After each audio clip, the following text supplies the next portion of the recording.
ખેડા મધ્યાહન ભોજનમાં આપવામાં આવેલા ચણામાં જીવાત 307 કિલો સડેલા ચણાનો જથ્થો પરત મોકલાયો। પીએમ પોષણ યોજના હેઠળ વિદ્યાર્થીઓને આપવામાં આવતા મધ્યાહન ભોજનમાં અગેન ગુણવત્તાની ગંભીર બેદરકારી સામે આવી છે।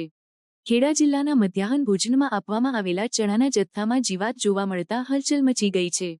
વિદ્યાર્થીઓ માટે લાવવામાં આવેલા ચણો સડેલો અને હલકી ગુણવત્તાનો હોવાનું સામે આવ્યું છે। તેના કારણે બાળકો નાસ્તાથી વંચિત રહ્યા હતા, જેનાથી વાલીઓમાં પણ નારાજગી જોવા મળી। ઘટનાની ગંભીરતા જોતા માતર મામલતદાર દ્વારા સ્થળ પર જઈ તપાસ કરવામાં આવી હતી।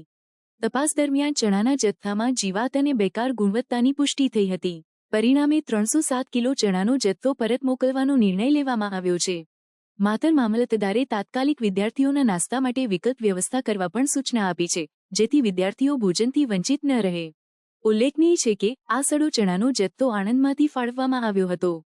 હવે પ્રશ્ન ઊભો થાય છે કે આવું કથિત બેદરકાર ચલણ કઈ રીતે બહાર આવ્યું અને બાળકોના પોષણ સાથે ખુલ્લેઆમ રમત કરવામાં આવી।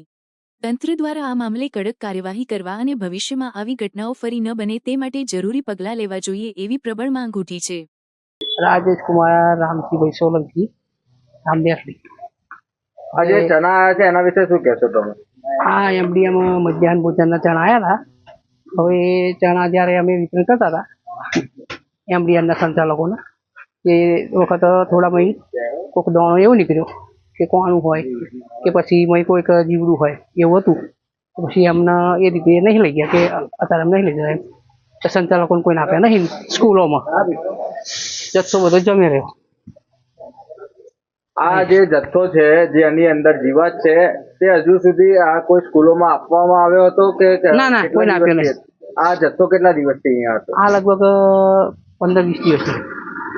અને વારંવાર આવી રીતે આ જથ્થામાં કંઈક નું કંઈક આવી રીતે ના ના કદી નહીં આપતું હોય છે? નહીં નહીં પહેલી વાર કરતા બન્યું એવું। બીજી કોઈ વાર એક આવો કોઈ નહીં આવ્યું પ્રોબ્લેમ કે કોઈ જીવાત કે કોઈ હરે કશું એવું આવ્યું। આ પહેલી જ વખત આટલું ખાલી કોઈક દોણો એવો હતો, બહુ એટલું બધું નહોતું અંદર, પણ તો એ સંચાલકોએ નાખી દીધું એટલે પછી અમે તો અંદર જ રાખ્યા સ્ટોક જ કે ભાઈ અમે ગોડાઉન જોઈન કરી ઓફિસમાં જોઈન કરી દે કે અહીં લાવી દેજો ફરી એનો નિર્ણય આવે એટલે પાછા લાવી દેજો ગોડાઉન।